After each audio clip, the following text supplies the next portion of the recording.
Rail স্টেশনের প্ল্যাটফর্মে ফুটফুটে এক কন্যা সন্তানের জন্ম দিলেন জয়পুরহাটের এক নারী।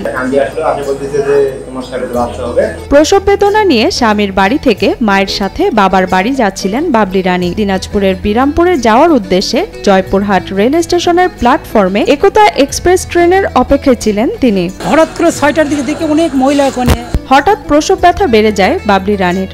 এ সময় নাসিমা আক্তার নামের এক নারী যাত্রী ও এক নারী পুলিশের সহযোগিতায় স্টেশনে ফুটফুটে এক কন্যা সন্তানের জন্ম দেন বাবলি।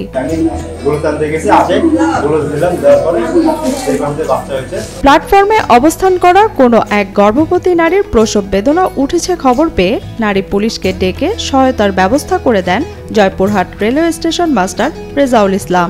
আমি অফিস থেকে বাসায় যাচ্ছিলাম, যেতে ফার্স্ট ক্লাসের সামনে কয়েকজন ভদ্র মহিলা কাপড় দিয়ে ঘিরে পাখাতে বাতাস করছে। তখন আমি কৌতূহলবশত ওখানে গিয়ে জিজ্ঞাসা করলাম যে এখানে কি হয়েছে।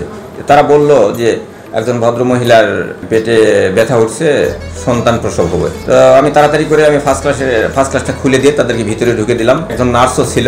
তো কিছুক্ষণের মধ্যে ইনশাল্লাহ একজন নবজাতকের জন্ম হলো। এমন আনন্দঘন মুহূর্তে আরো আনন্দ করতে স্টেশনের প্ল্যাটফর্মের যাত্রীদের মিষ্টি খাওয়ানো হয়। আমরা খুব আনন্দিত খুশি হয়ে ওখানে স্থানীয় যে সকল ট্রেনের যাত্রী সাধারণ ছিল তাদেরকে মিষ্টি খাওয়ালাম। আমি খুশি মনে ওই মেয়েকে 500 টাকাও দিয়েছি। আমার খুব ভালো লাগছে আর কি। কন্যা সন্তান জন্ম দেওয়া বাবলি রানী জয়পুরহাট সদর উপজেলার বেলতলি বাবুপাড়া গ্রামের সুকুমার চন্দ্রের স্ত্রী। তার বাবার বাড়ি দিনাজপুরের বিরামপুরের আমবাড়িতে। বর্তমানে মা ও মেয়ে দুজনেই সুস্থ আছেন।